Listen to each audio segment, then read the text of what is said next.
in my circle? Who the one who be the snakes? Who gon' fold up under pressure? Who gon' understand the stakes? Who gon' wait to get their food to try to take from off my plate? Who the love? Who gon' understand I'm hurt? Who gon' love me unconditionally and try and make it work? Who gon' party once I'm gone and shed a tear once I'm in dirt? I ain't asking for too much, I'm trying to understand my worth. Welcome to the next episode of Give Me My Crown podcast. Give Me My Crown podcast. We back at y'all with another episode of the Give Me My Crown podcast. Once again, my name is Antonio. My name's Keith. And this episode, we want to talk to you a little bit about, probably a quick episode, a little bit about some changes going on, finances, kind of changes that's going around the world as far as when it comes to finances, when it comes to the economy, things like that. Time out. Y'all hit him with that phrase first. Let me know, Antonio. We are not what?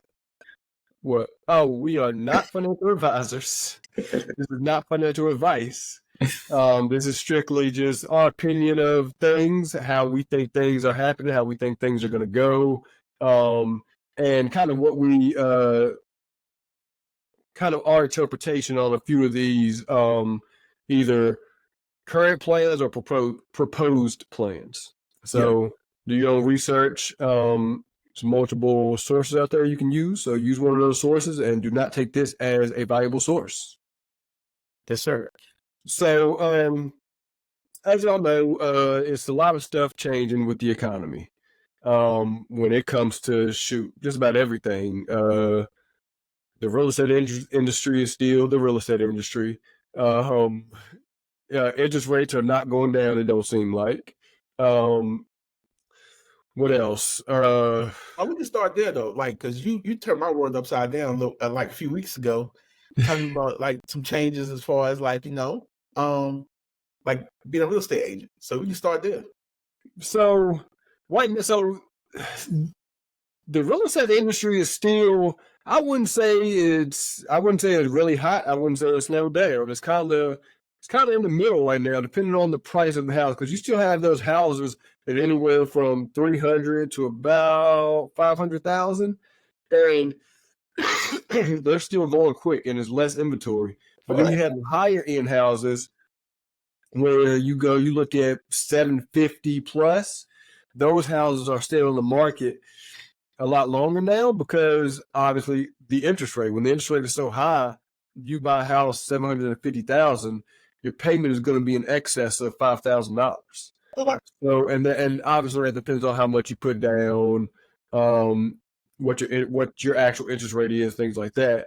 But with the interest rate so high, houses are sitting on the market a lot longer because now you're paying that, because if you look back to probably during COVID, when interest rates were down to 1% and 2%, back then you can get a $700,000 house for the price you're paying for a $400,000 house right now, because interest rates were so low and back then. And now, like I said, obviously depends on the type of loan you have, because if you have a loan where you have to factor in PMI or some kind of mortgage insurance, that obviously throws off a little bit versus the VA loan or some conventional loans that don't have that. So that kind of plays a factor too. But the interest rates are still significantly higher, and I don't know when they're going to go down, because they haven't really moved too much this year. They're expecting them to move next year, which I'm hoping is the case. Yeah. But as far as this year, they haven't moved too much. Well, historically, right, in the summertime, don't houses move a lot faster? Yes, they do. Because obviously because it happens a lot because kids are out of school. So if you got your kid in a really great school district, a lot of times if you're having to move, especially if you're moving states, a lot of parents don't want to pull their kid out in the middle of a school year, because if you're moving state to state, a lot of some requirements or some accreditations are different. So you couldn't move from one state to another and either put your kid behind in that other state where potentially they may not graduate or something like that. So that's why people wait until the end of the school year, which is May to September, August time frame, and then they move. That's, like you said, that's when real estate really steps up. So we getting close to the summer. Is there a projection for this year as far as like real estate going to take off again? Like, I don't know. It depends on where the Fed does with interest rates. If the interest rates come down, I think real estate will then start to pick up even more, But then on the flip side of that, what a lot of people don't understand, when interest rates drop, obviously that's when the house prices go up. So when the house prices go up, that's when you're able to afford a lot less of a house, because you can always buy a house and refinance. So if you are planning on buying a house, it is great to buy a house with if prices are projected to increase. If you buy a house now where the interest rates are higher, you can always refinance. But once you buy if you buy at the higher price, you can't then come around and lower that price. You can't lower that payment on the higher price house with low interest rate. But with the low price house with high interest rates, you can lower that price based on interest rates. Yeah. And also that depends on what kind of, like now interest rates are on the lower end for if you do like an ARM. But even then there's no telling what interest rates are going to do. So you can go in now at 6.5%, but then if interest rates continue to go up, you might be at 7.5% in 5 years when the ARM kicks in. So it's all really a game. Yeah. Any speculations as far as like for real estate agents, like any changes coming for real estate agents, or everything stays the same? No, so there was actually just this big there was a big lawsuit that came down from to NAR, National Association of Realtors, and what happened with that is now you're, because the way it works is, or the way it generally worked is, the general rule of thumb was the seller pays commissions for the buyer and the seller's agent. So if I'm a real estate agent, say I'm helping a client sell a house, and we're saying, hey, we're going to do 5% commission. So I'll get 2.5%. Buyer's agent get 2.5%, and that comes from the seller, because obviously the seller is the one that's making the money on the back end from the sale of their house. With this new lawsuit that came down, and now because it was never necessarily a requirement, that was just the rule of thumb. But now with that coming down, that's the kind of rule of thumb kind of changes, because now you're not required to or now you have a lot of people that's looking at it, a lot of sellers that don't want to pay commission to the seller's agent and the buyer's agent. So now sometimes the burden is put on the buyer to then pay the commission of their agent, which I think is because now if you look at some houses in MLS, you'll see that the buyer's agent commission is 0%, and that to me is huge, because the buyer's agents and seller's agents do a lot of work, and they spend a lot of money either marketing these houses or looking for these houses for the buyer. There's a lot that goes on behind the scenes that the average person doesn't see. So they think they're paying all this money for nothing, when in reality, there's a lot that goes on behind the scene that not everyone sees. So you're constantly filling out contracts when it comes to selling a house. Not only are you having to do pictures, you're having to do measurements, you're having to check on the house, make sure everything's good, you're having to spend money on marketing, you're having to do all this stuff that the average person doesn't see. And then on the buyer side, if you've taken your buyer to see 25 different houses and they find one to put in an offer, but then the commission on that house from the seller's agent is 0%, you then either you're not getting any money, or you're then looking at your buyer and say, hey, because the way it works, because a lot of it's not a buyer agency agreement anyway. So the buyer understands what the commission is going to be. But it's, like I said, it's been a common practice that comes from the seller. But if the buyer then has to pay 2.5%, 3% of that house, that's going to sway a lot of buyers to not work with real estate agents, and either go straight to these new builds, or straight to either for sale by owners, or straight into a deal by themselves without any representation, which can be hard, because for one, a lot of people don't know the ins and outs of real estate. They don't know what to look for. They don't know what they're supposed to do. They don't know what's right, what's wrong. They don't know anything about the appraisals, about the inspections, but all this stuff. So it can really put a lot of people in a bind because on the back end it can definitely hurt because you're getting yourself in a deal where you don't know exactly what you're doing. Okay. So if you look and somebody says, "Oh, it's a good house," and you say, "Okay, it's my first time buying a house. I don't know what I'm supposed to do. So if I don't do an inspection, I don't do any of that. Once I buy the house, anything that happens is on me once that closes." Okay. So that you're getting yourself in a mess by not working with a real estate agent that can come back to haunt you on the back end rather than paying that money up front. Okay. All right. So here's a little bit in my question asking, and we'll have a conversation about it. Do you feel like changes in the capital gain, like taxes and stuff like that, can affect being a real estate agent or affect being like a real estate investor as well? Yes, because I think it can change as definitely as an investor, because they're trying to implement some changes to the 1031 exchange. Essentially, the 1031 exchange, if you sell a house, as long as you use the proceeds from that house to put towards their real estate, you don't necessarily have to pay. You're not paying capital gains taxes on it. But now that they're trying to change that, they're essentially trying. The Biden administration essentially is looking at that as almost like an interest-free loan from the government. So they want to make changes to that. Whether it's going to happen, I don't know. But if that does happen, I think that's going to either slow down investors or that's going to persuade a lot of people from not investing, because real estate can make you a lot of money if you actually know what you're doing. Gotcha. As far as for real estate agents, I don't think the capital gains taxes will necessarily change unless you're an agent that's making a lot of money every year. Okay.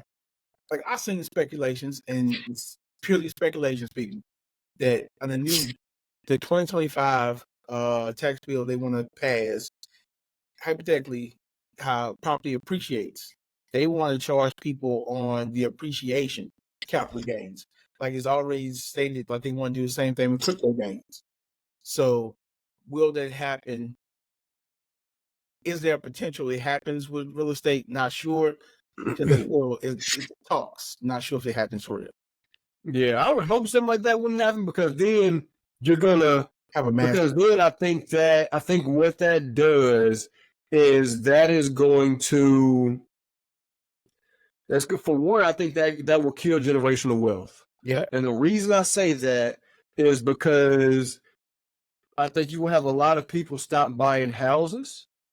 Because if I bought a house 10 years ago that I paid $200,000 for, but it's in a really say I bought a house in an area where 10 years ago it was worth $200,000. Yeah. But then they start building up all around that, start making all these changes, and now they're putting. Say what? Gentrification starts to happen. Yes, and now they're putting $1 million houses around it. So now your house, you pay $200,000 for, you don't owe any money on it, or you owe very little. Now that house is worth $800,000. Now you're having to pay taxes on $800,000 house. If you can't afford it, that essentially forces you to sell. So I think it kills generational wealth. And obviously, if you sell, obviously at that point you're walking away with a lot of money. Yep. But that's besides the fact where if you stay there, who knows, in 3 more years the house will be worth $1 million. I feel like if they go this route, it creates too much government control. Yeah, it's the same way where it's like you said with crypto, because they're trying to do that with crypto. Yep. So if somebody bought crypto years ago and they paid $75, $1,000 for Bitcoin, and now Bitcoin is worth 65. Now Bitcoin is worth $60,000+, and you're telling me you got to pay capital gains, or you got to pay some kind of taxes on what you own but have not sold yet. That's going to force a lot of people to sell their crypto. So my question is, how can you, just me thinking out loud, I can dictate you to do this on crypto, but you're not doing it on the stock market. Exactly, because if you look at it, look who's becoming rich off crypto, look who's becoming rich off the stock market. Crypto is your average everyday person. stock market is your top CEOs, your millionaires, your billionaires, like all of these people, and I think that's the difference in between it, because they don't want, obviously, from the looks of it, they don't want the average everyday person becoming a millionaire, because they're trying to put way too much government control on the crypto market, which then, like I said, stops the everyday person from becoming a millionaire essentially overnight, because you have people still to this day, you got people become millionaires overnight from crypto. Think about it, like during the pandemic, it was the year we had the most people become a millionaire. Yep. And all off of crypto. Off of crypto. Or these, or I guess some off stock like GameStop, stuff like that. Yeah, that's true. But mostly off of crypto. Yeah, most of it off of crypto. We want to have regulations on there. We don't want, too many people become millionaires. Yep. It's got to be a balance. It's got to be 99-1. Yes, and it's not like, and the thing is, it's not like it hurts the government, because the more millionaires you have, obviously taxes. Yeah, exactly. Yeah, obviously you want us to pay taxes. You keep raising the capital gains tax, so we're still paying taxes on it. But now you want more regulation on it. You don't want. You're essentially saying you don't want people getting wealthy off of something you don't have any control over. Yep, exactly. And like you said, for instance, the stock market, these people are already rich. So when you start doing that, then you're gonna create too much buzz, because you have people like Jeff Bezos, Elon Musk. You're gonna have all these top CEOs who their net worth is because of stock. Now they're having to pay taxes on that net worth. You're going to have them raising too much hell, and that's why they won't do it, because you're going to have too many people in high places complaining. Because I don't know if you've seen it, like Elon Musk, it's called Energy X now. Yes. You got about 1,000 shares of that, right? In crypto, you can spend 30 cents. Yep. So, man, there is no minimum. The minimum can be whatever. Because if you look at a lot of this crypto, there's crypto that's got, it's got 5, 6, 7, 20 zeros in front of the decimal. Yep. So if you spend $100 on one of them, you could easily become a millionaire if it jumps. And it's cryptos out there that's doing that every single day. We just gotta obviously find the right one. But it's cryptos out there that's doing that every single day. People are putting in $100, $200 and becoming millionaires off of that because it's so many zeros. And a lot of the crypto is worthless and it doesn't do anything. But on the flip side, it's still making people money. Yeah, it makes you rich. Exactly. So I think the government wants way too much control, and I think they want too much control over crypto, and well, essentially they want control over us, period. But they definitely want way too much control over crypto, because right now they don't control it, they can't control it, which is why they're making a lot of them illegal in the US, such as Binance. They had to go out and create a whole new market, Binance US, for the US, because we couldn't use Binance. Yep. And if you look at the regular coins, they got so many other coins that we don't have. You see what I'm saying? Like that's why you got people going out and get so many VPNs. Like, okay, I want to trade the crypto, but I can't do it on US soil. So I'm gonna get VPNs. I can still use these websites. Yep, because now if certain cryptos we buy, you have to go. There's 5 or 6 steps you got to go through to buy the crypto, because you can't go to the certain websites to just buy it. Yep. So I think that hurts us, because, like you said, and then when you turn around and sell it, it's the same thing. You got to sell it. You got to go through 5, 6 different steps to sell it, rather than just the easiest one is probably Coinbase. You go on Coinbase, buy, sell, boom, that's it. But you can't do that with every crypto. I like other ones though. I mean, if you know, I'm gonna say that. I say I'm not saying something I don't need to say. But Coinbase has a certain backer that I don't want to be invested with. Oh yeah. So, I don't use Coinbase. Yeah, I agree. My question is with Coinbase, how is it today? You on the investigation, right? And then tomorrow, it just goes away.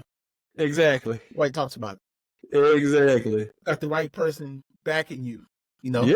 If you look up who one of their big investors is, you'll see who know who it is. But I'm just saying, like for me, I'd rather use other ones like crypto.com. I'm a huge believer.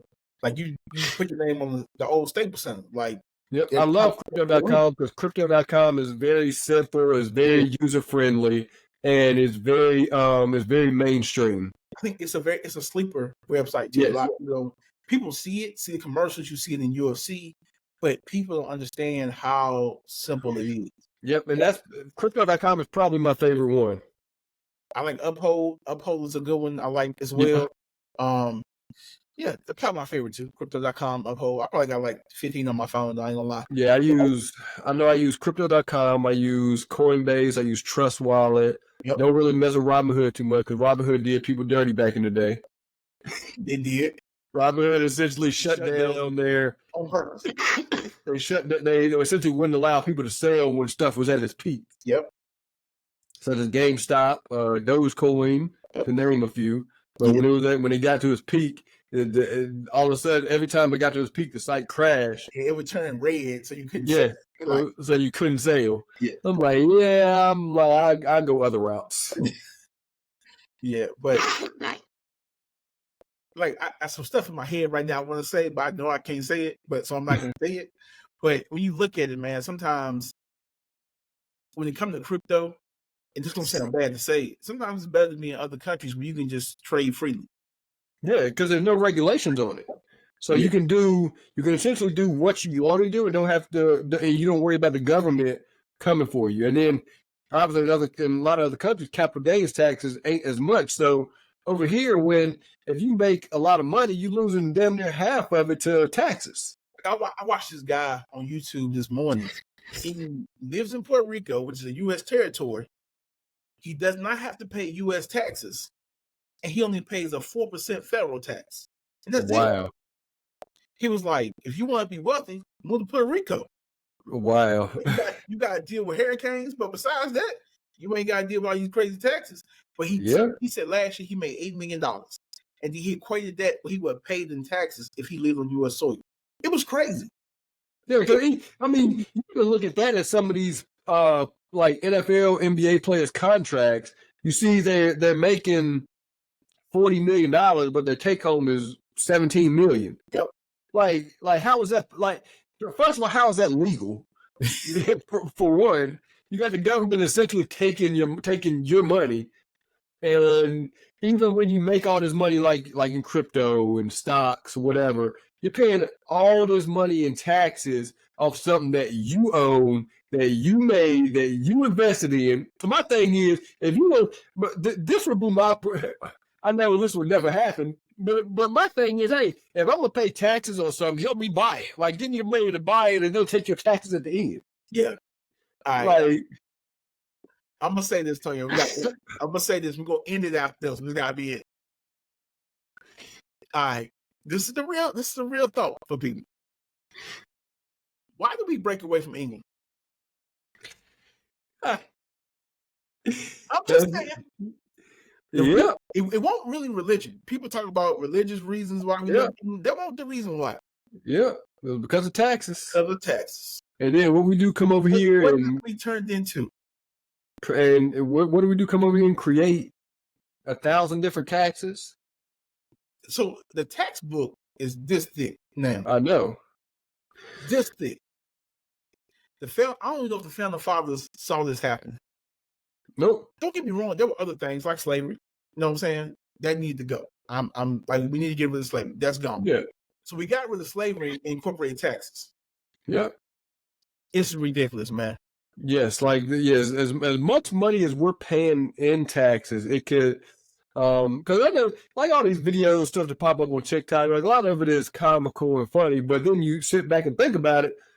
One video, guy said you get a paycheck, you pay taxes from the money you make, you go buy something, you pay taxes on the money that you have that's already been taxed. Then once you own it, you pay taxes on it for owning it, even though you've already paid taxes for buying it. And the money you already have has been taxed. And if you don't pay the taxes on it, the government comes and takes it away. Exactly. So essentially we own nothing. Everything. The government owns us and owns everything. Everything, man. We don't own our houses. We don't own our cars. Because if you don't pay those taxes, is the that government comes and takes it. exactly.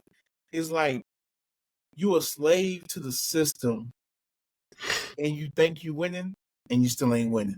Especially because and there's absolutely nothing we can do about it. And that's what the guy said. He was like, "Hey, the only way I could take full control is I had to leave." He said, "I left the U.S., but I'm still protected by the U.S. because I'm on U.S. territory." I said, "That makes perfect sense." Like, Yep. I never Yep. thought about it. Like he's like, "I'm still protected by the U.S." He's like, I'm a citizen of Puerto Rico, which means I'm still a citizen of the U.S. So I pay Yep. less taxes. Yep. Because taxes right now are a killer. They are.